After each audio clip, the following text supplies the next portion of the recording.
할렐루야. 네. 명절 잘 보내셨습니까? 네. 잘 지내다가 이렇게 얼굴 뵈니까 너무 좋네요. 오늘 우리 앞뒤적으로 한번 인사했으면 좋겠습니다. 오늘 내가 당신이 예배의 주인공입니다. 네. 당신이 예배의 주인공입니다. 네. 예배 승리하십시다. 아멘. 오늘 이 시간에 우리 함께 찬양하시면서 하나님 앞에 나아가도록 하겠습니다. 우리 영광의 주님 찬양하세. 우리 함께 찬양할까요? 영광의 주님 찬양하세. 모든 영광 능력 찬송 예수님께. 영광의 주님 찬양하세. 주의 백성 모두 함께 찬양하세. 그 손을 높이 들고 주 이름 찬양. 존귀와 영광 모두 주 예수님께. 영광의 주님 찬양하세. 죽으시고 부활하신 만왕의 왕. 다시 한번 고백할까요? 영광의 주님 찬양하세. 모든 영광 능력 찬송 예수께. 영광의 주님 찬양하세. 주의 백성 모두 함께 찬양하세. 두 손을 높이 들고 주 이름 찬양. 존귀와 영광 모두 주 예수님께. 영광의 주님 찬양하세. 죽으시고 부활하신 만왕의 왕. 찬양하세. 찬양하세. 찬양하세.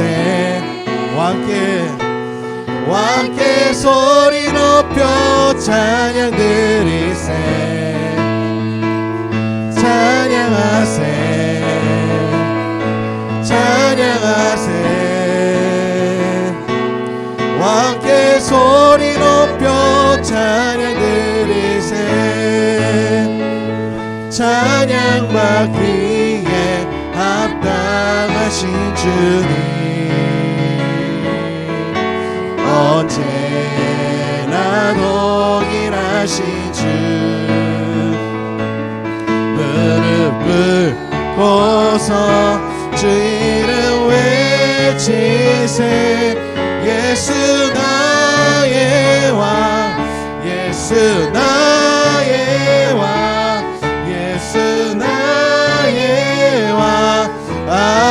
네, 다시 한번 고백할까요? 찬양하세. 찬양하세.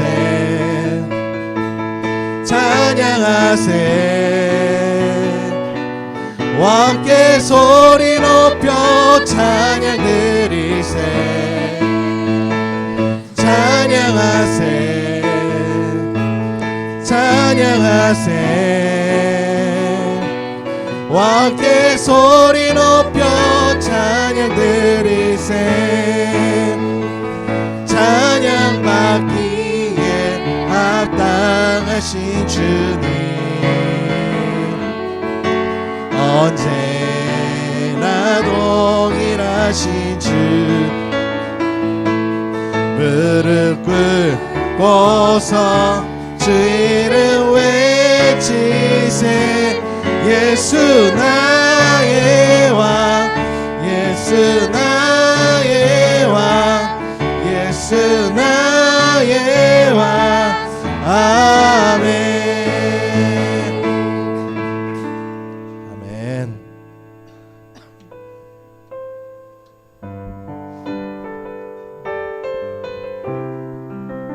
하나님 한 번도 나를, 하나님 한 번도 나를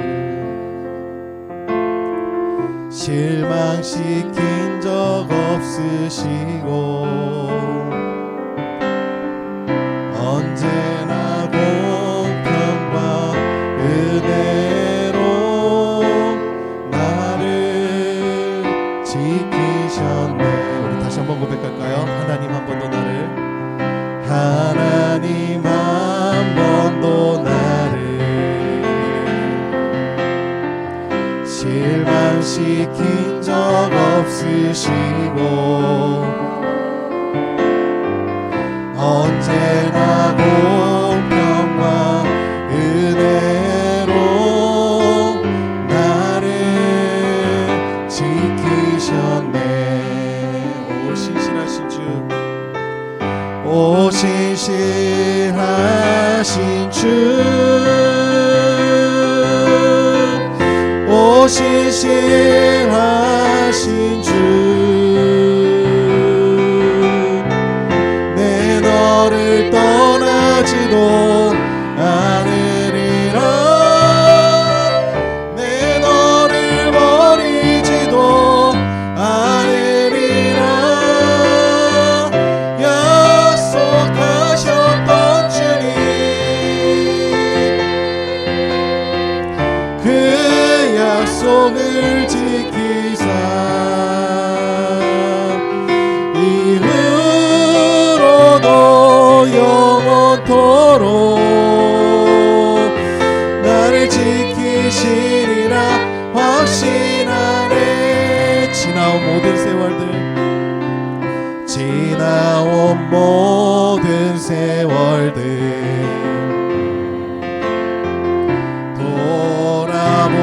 돌아보아도 그 어느 것 하나 주의 손길 안 미친 것 전혀 없네. 오 신실하신 주, 오 신실하신 주, 내 너를 떠나지도 않으리라, 내 너를 버리지도 않으리라 약속하셨던 주님, 그 약속을 지키사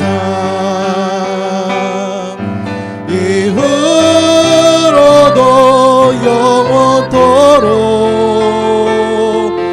나를 지키시리라 확신하네. 주님은 나의 산성, 주님은 나의 산성, 주님은 나의 요새,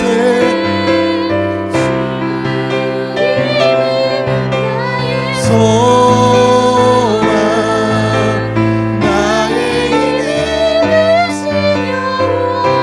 아무것도 두려워하지 말라, 아무것도 두려워 말라, 주 나의 하나님이 지켜주시네.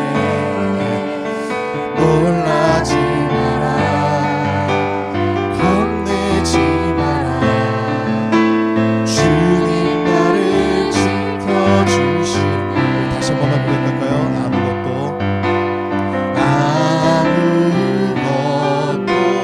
두려워 말라, 주 너의 하나님이 지켜주시네. 놀라지 마라, 겁내지 마라, 주님 나를 지켜주시네. 내 맘의 힘에 겨워 지칠지라도 주님 나를 지켜주시네. 세상의 험한 풍파 몰아치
믿음이 없이는 하나님을 기쁘시게 하지 못하나니 하나님께 나아가는 자는 반드시 그가 계신 것과 또한 그가 자기를 찾는 자들에게 상 주시는 이심을 믿어야 할지니라. 아멘.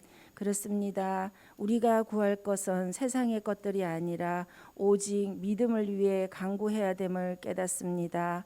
보이는 현상들을 보며 그것들의 마음을 빼앗길 때가 많음을 고백합니다.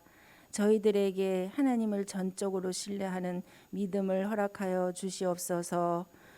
정치적으로나 경제적으로나 너무나 혼란스럽고 어려운 가운데 있는 우리나라를 위해 먼저 믿는 우리 그리스도인들이 기도하게 하소서.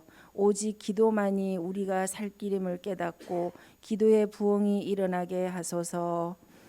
우리 더불어 기쁜 교회를 위해 기도합니다.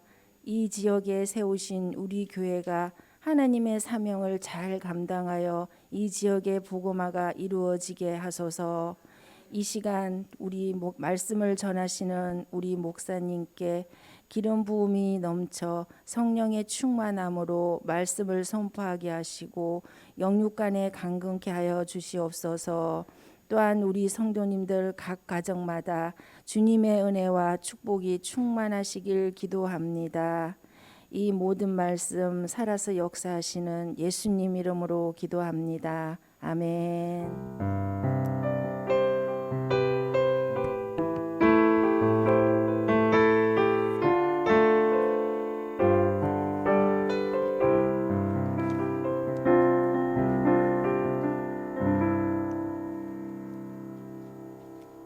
할렐루야.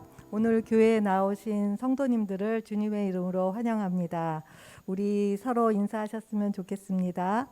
얼굴만 뵈어도 은혜가 됩니다.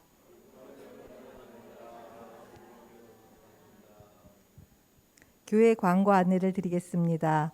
사역 신청을 받습니다. 오늘까지 각 속회의 속장님들께 사역을 신청해 주시기 바랍니다. 오늘 방문 예배로 선한목자교회의 김성원 속회에서 온라인 예배로 참여해 주셨습니다. 참여해 주신 교우분들께 감사드립니다. 다음 주일 예배 임사자는 기도에는 권민혜 집사님, 성경 봉독에는 최인승 권사님이며 안내는 3속, 식사는 1속입니다.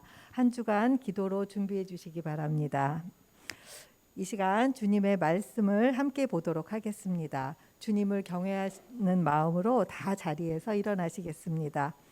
오늘 주님께서 주시는 말씀은 누가복음 9장 10절에서 17절 말씀입니다. 저와 여러분이 한 절씩 교독하시도록 하겠습니다.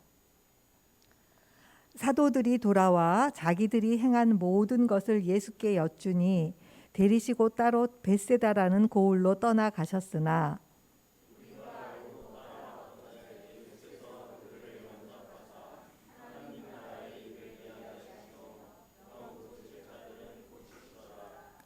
날이 저물어 가매 12사도가 나와 여짜오되 무리를 보내어 두루 마을과 촌으로 가서 유하며 먹을 것을 얻게 하소서. 우리가 있는 여기는 빈 들이니이다.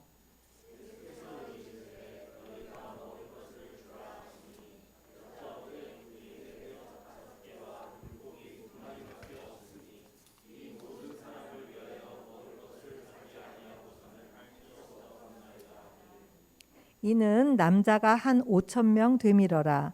제자들에게 이르시되 때를 지어 한 50명씩 앉히라 하시니 예수께서 떡 5개와 물고기 2마리를 가지사 하늘을 우러러 축사하시고 떼어 제자들에게 주어 무리에게 나누어 주게 하시니 그 남은 조각을 12바구니에 거두니라. 아멘. 주님께서 오늘 우리들에게 주시는 말씀입니다. 다 앉으시기 바랍니다.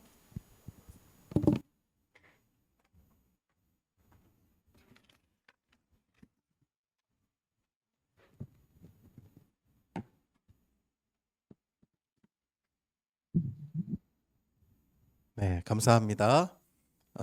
누가복음 강의 34번째 시간 타자를 위한 존재라는 제목으로 하나님 말씀 나누겠습니다. 독일 신학자 디트리히 보네포 목사님은 교회는 타자를 위한 존재다 이렇게 말했습니다. 교회 머리이신 예수님의 삶이 그러했기 때문이죠. 예수님의 사역은 철저히 자신이 아닌 타인을 위한 것이었습니다. 예수님께서는 바다의 풍랑도 잠잠하게 하시고 죽은 자를 일으키시는 분이셨지만 자신의 배고픔을 달래기 위해서는 돌멩이 하나도 떡으로 바꾸시진 않았습니다. 예수님의 기적은 모두 고통받는 이웃을 위한 것이었습니다. 지난주 우리는 예수님의 제자들이 주님의 명령을 따라 전도 여행을 다녀오는 장면을 살펴보았습니다. 제자들은 성읍을 돌아다니면서 하나님 나라를 선포하고 병든 자들을 치유하였습니다.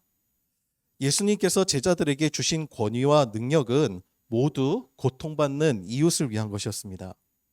이처럼 제자가 된다는 것은 예수님의 이러한 삶을 닮아간다는 의미입니다.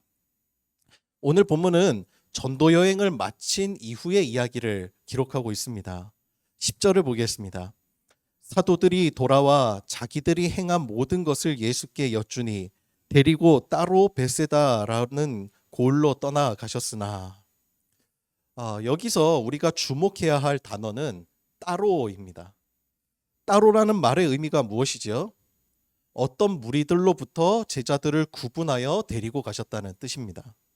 그렇다면 제자들을 따로 데리고 베세다로 가신 목적이 무엇이었을까요? 이 목적에 대해서는 이 본문과 평행 구절을 이루고 있는 마가복음 6장 31절에 기록되어 있습니다. 제가 읽어드리겠습니다. 이르시되 너희는 따로 한적한 곳에 가서 잠깐 쉬어라 하시니, 제자들에게 쉼이 필요했다는 것입니다. 제자들은 지금 장기간의 여행으로 인해서 지쳐 있습니다. 하지만 그 쉼의 시간도 잠시뿐. 11절에 보니까 무리들이 예수님과 제자들이 있는 곳을 알고 따라왔다라고 기록하고 있습니다. 자, 그러면 우리 여기서 잠깐 상상을 한번 해보십시다. 우리가 지금 이 현장 속에 있다면, 여러분이 예수님의 제자들이라면 어떤 마음이 들었겠습니까? 지금 제자들은 긴 여행 동안 많은 긴장과 피로가 쌓여 있습니다. 이제야 모처럼 긴장을 풀고 여유를 가질 수 있는 시간이었는데 많은 사람들이 자신의 문제를 안고 찾아오더라는 것입니다. 쉬질 못하게 한다는 것입니다. 저랑 가깝게 지내는 목사님이 계세요. 선한 사마리아인 교회를 담임하시는 명주강 목사님이십니다. 이 교회는 지역의 어려운 이웃들과 어르신을 위해서 무료 급식 사역을 하고 있습니다. 저도 코로나 기간에 가서 일손을 도운 적이 있는데 보통 오후 2시경이 되면 급식 사역이 마무리가 됩니다. 하지만 이 급식이 끝났다고 돌봄이 끝나는 건 아닌 것 같아요. 이 목사님과 휴일에 만나서 한 번은 점심을 먹고 있었는데 여기저기서 전화가 계속 옵니다. 낮과 밤이 따로 없습니다. 휴일이 없습니다. 거의 대부분은 지역 어르신들의 전화입니다. 그런데 그 전화 내용이 참 다양합니다. 집에 물이 샌다. 그리고 동사무소 왔는데 뭔 일인지 뭔 말인지 조통 못 알아듣겠다. 며느리 때문에 속상하다. 그런 사소한 개인사들입니다. 한 번은 목사님께 걸려오는 전화를 보다 보니 특이한 점이 있었어요. 목사님이 전화번호를 하나도 저장해 놓지 않았다는 것입니다. 제가 궁금해서 그 이유를 물어보았더니 목사님께서 그런 말씀을 하세요. 처음에는 제가 어르신들의 전화를 피할 것 같아서 저장하지 않았습니다. 밤낮 휴일 가리지 않고 별 이유 없이 그냥 전화를 거시는 어르신들이 계신데 번호를 저장하고 나면 받고 싶지 않을 것 같아 일부러 저장하지 않았습니다. 그런데 이제는 하도 전화를 많이 받아서 다 외우고 있어요. 그래도 어쩌겠습니까? 하나님이 저를 어르신들에게 내어주셨으니 어르신들 잘 섬겨야죠. 제가 그 말씀에 큰 감동을 받았어요. 참 예수님 닮은 목사님이시구나. 제자들과 휴식 중이었던 예수님은 벳세다로 찾아온 무리들을 마다하지 않으시고 기꺼이 품으십니다. 여기서 무리라고 번역된 헬라어 오클로스는 소속된 곳이 없는 민중을 가리키는 말입니다. 그들은 지금 정복자들에 의해 삶이 뿌리 뽑힌 사람들이었고 가난과 질병으로 인해 마음 둘 곳 없는 사람들이었습니다. 말 그대로 변두리에 있는 사람들이었습니다. 본문과 평행 구절인 마태복음서에는 예수님이 이 무리들을 보시고 불쌍히 여기셨다라고 기록합니다. 마치 목자 잃은 양과 같았기 때문이죠.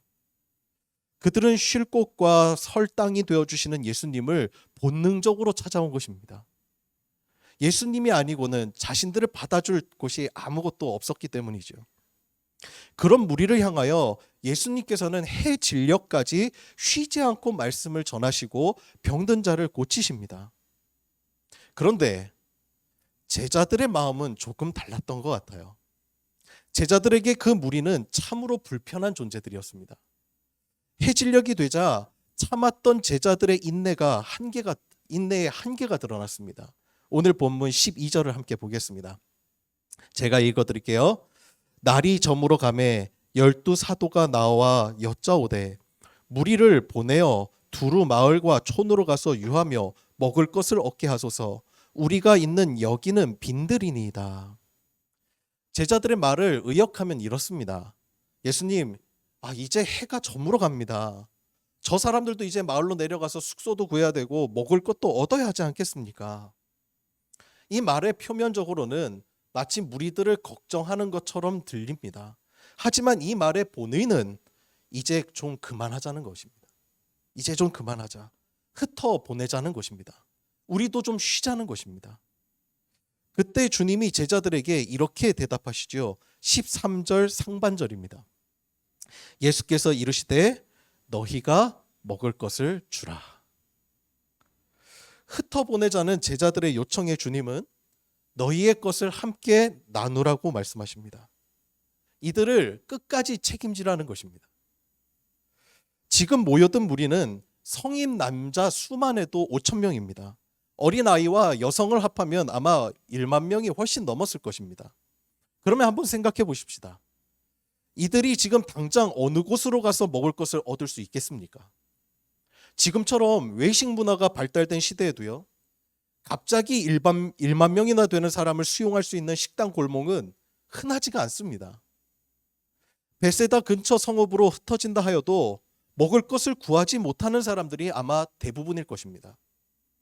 이대로 그들이 흩어진다면 그들은 양식을 얻기 위해 서로 경쟁해야 할지 모릅니다. 양식을 얻기 위한 다툼이 발생할 것이 불보듯 뻔한 것이죠. 그것은 지금까지 그들이 예수님께 들었던 하나님 나라의 복음을 무색하게 만드는 일입니다. 예수님은 제자들에게 너희의 것을 함께 나누라고 말씀하십니다. 굶주린 사람들을 그냥 보내지 말라는 것입니다. 그 말에 제자들이 놀라서 이렇게 대답합니다. 13절 하반절입니다.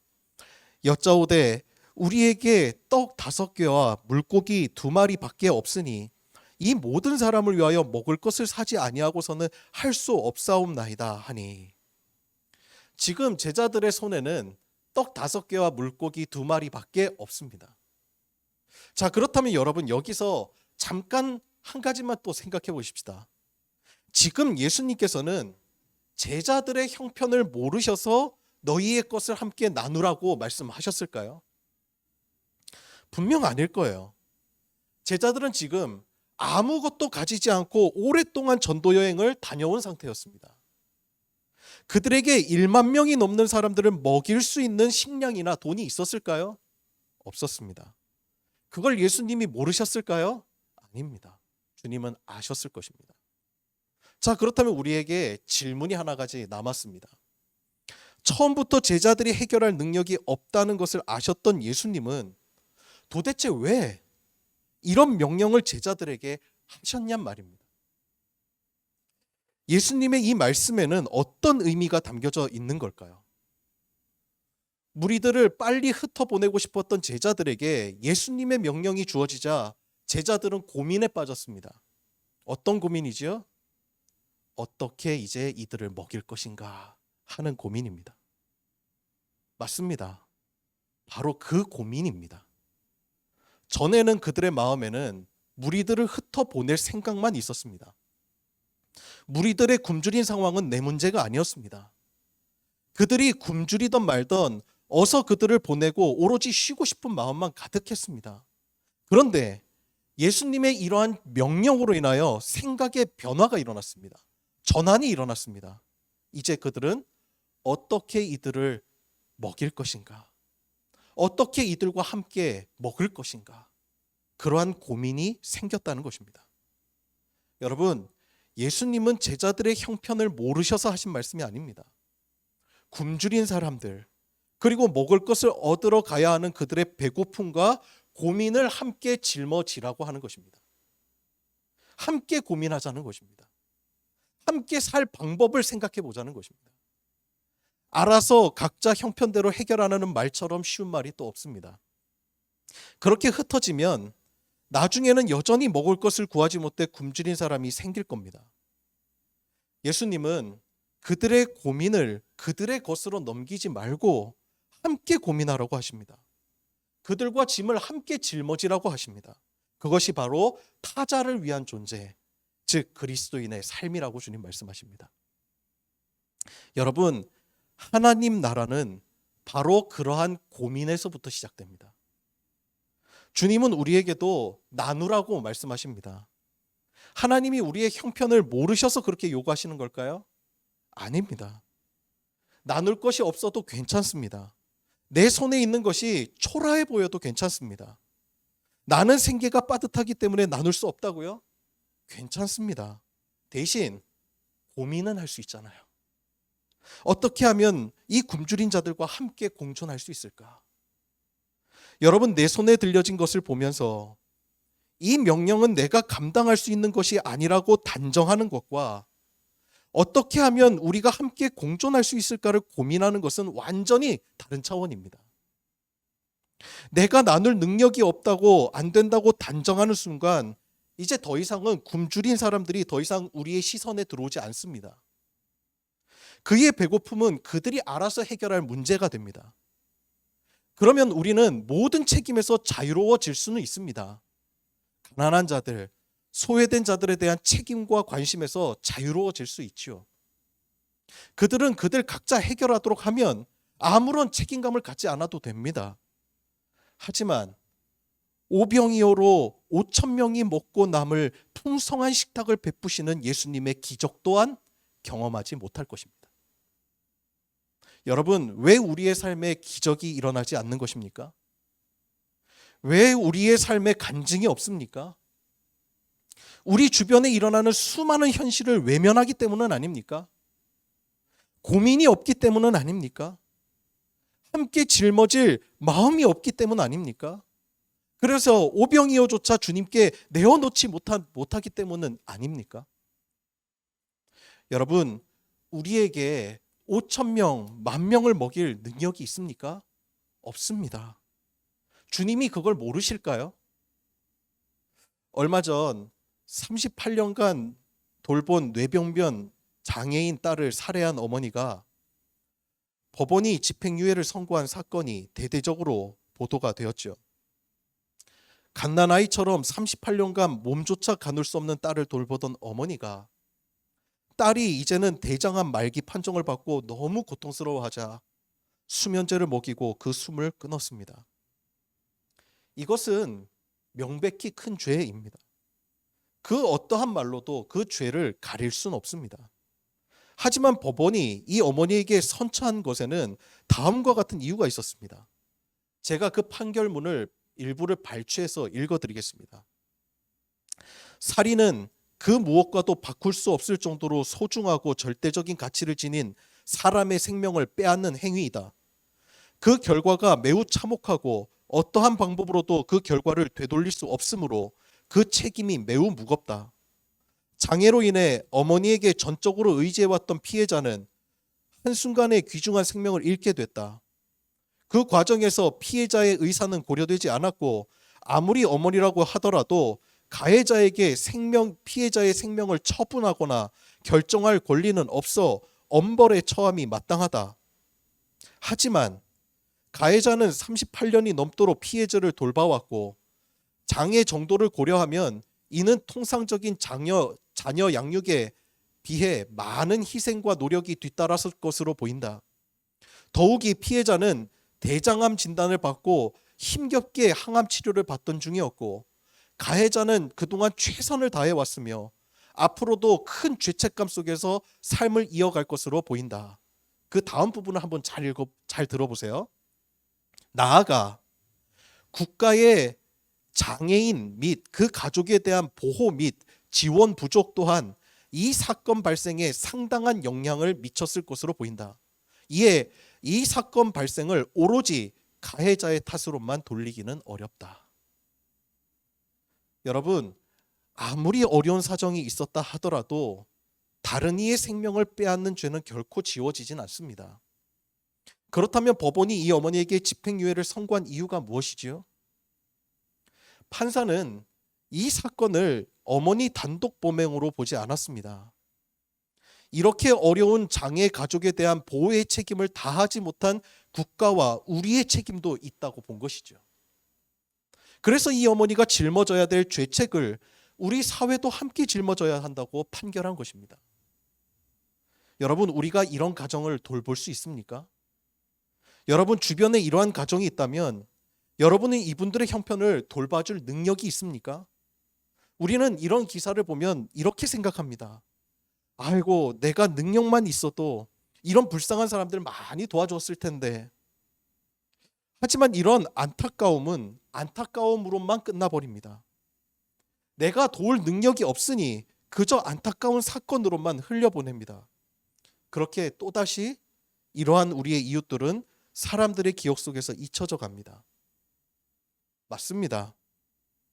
우리는 내 옆집에서 이러한 이웃이 살고 있더라도 그들의 삶을 책임질 능력이 없습니다. 하지만 함께 고민은 할 수 있습니다. 어떻게 하면 이들도 우리 사회에서 함께 살아갈 수 있을까? 주님은 우리에게 약한 자를 돌보고 가난한 자를 먹이고 병든 자를 고치라고 하십니다. 맞습니다. 우리에게 그럴 능력이 없다는 것을 주님도 아십니다. 하지만 그 명령이 우리에게 임하는 순간 우리에게 책임이 주어집니다. 사명이 주어집니다. 보네포 목사님은 기독교의 윤리란 예수 그리스도를 통해 세상과 화해하신 하나님의 현실에 그저 참여하는 것이다 라고 말합니다. 그리스도인은 이 세상에서 벌어지는 수많은 현실의 고민을 품고 살아가는 사람들입니다. 양극화와 폭력이 일상화되고 생태계가 파괴되는 현실에 참여하는 사람들이 그리스도인들입니다. 이웃의 고통을 남의 문제로 치부하지 않고 우리의 문제로 돌볼 수 있는 사람들이 바로 그리스도인입니다. 우리는 우리가 가진 것에 고민하고 그 고민한 결과를 주님께 그저 드리기만 하면 됩니다. 그러면 기적이 일어납니다. 제자들을 보세요.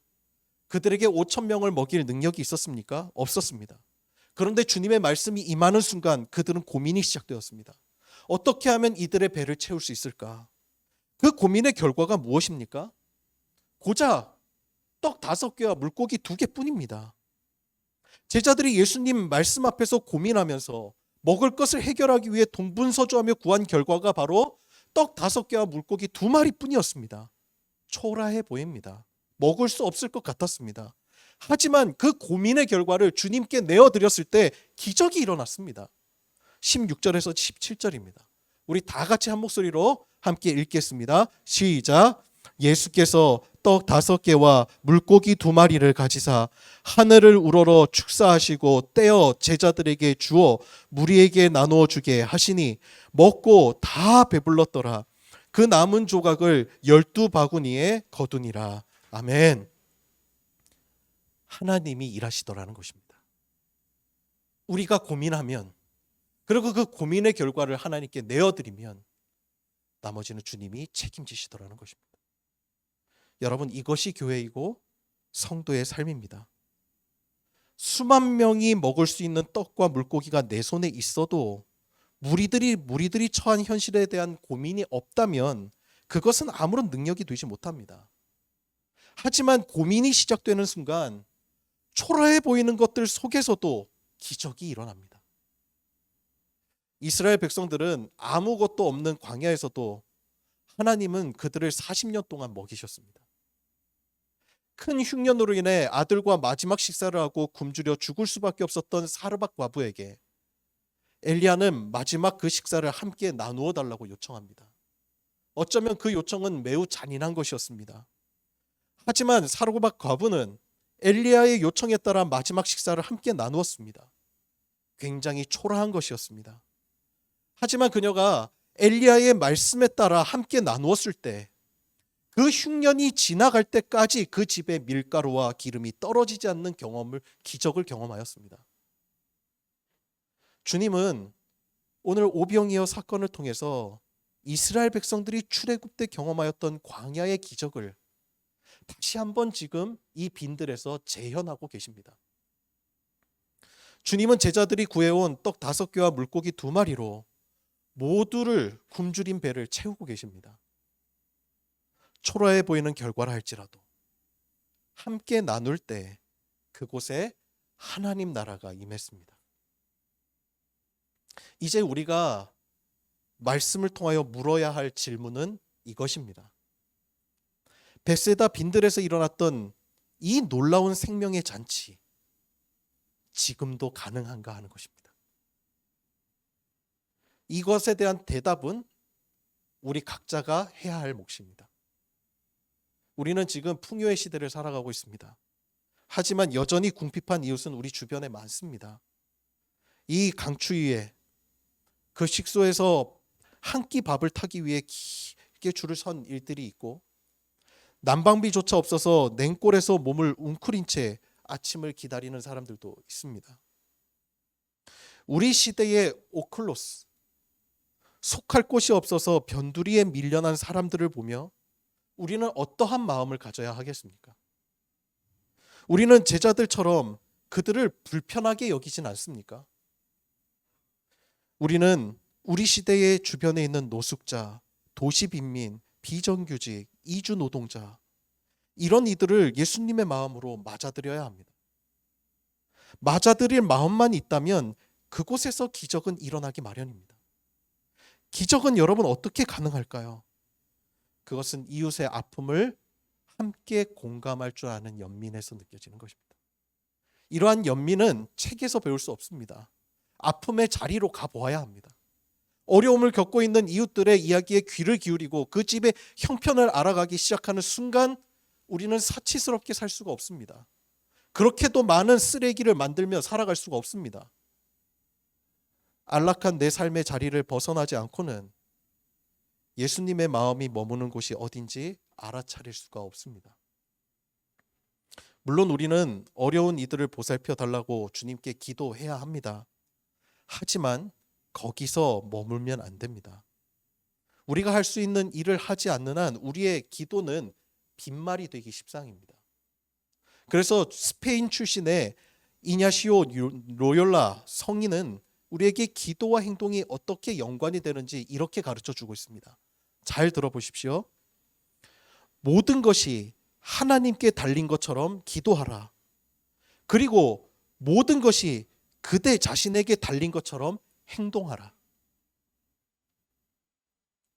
나를 위해 사용하는 100만 원은 물질이지만 이웃의 고통을 덜어주기 위해 80만 원으로 살림의 규모를 줄이고 20만 원을 이웃을 위해 사용할 때 나를 위해 쓴 돈과 이웃에게 준 돈은 이미 생명이 되어집니다.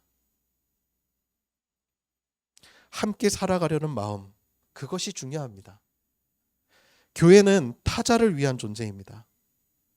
이웃이 없는 교회는 있을 수가 없습니다.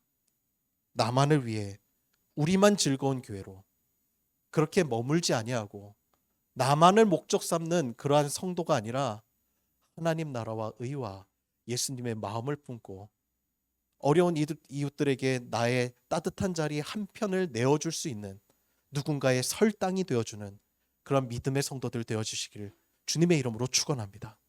기도하겠습니다.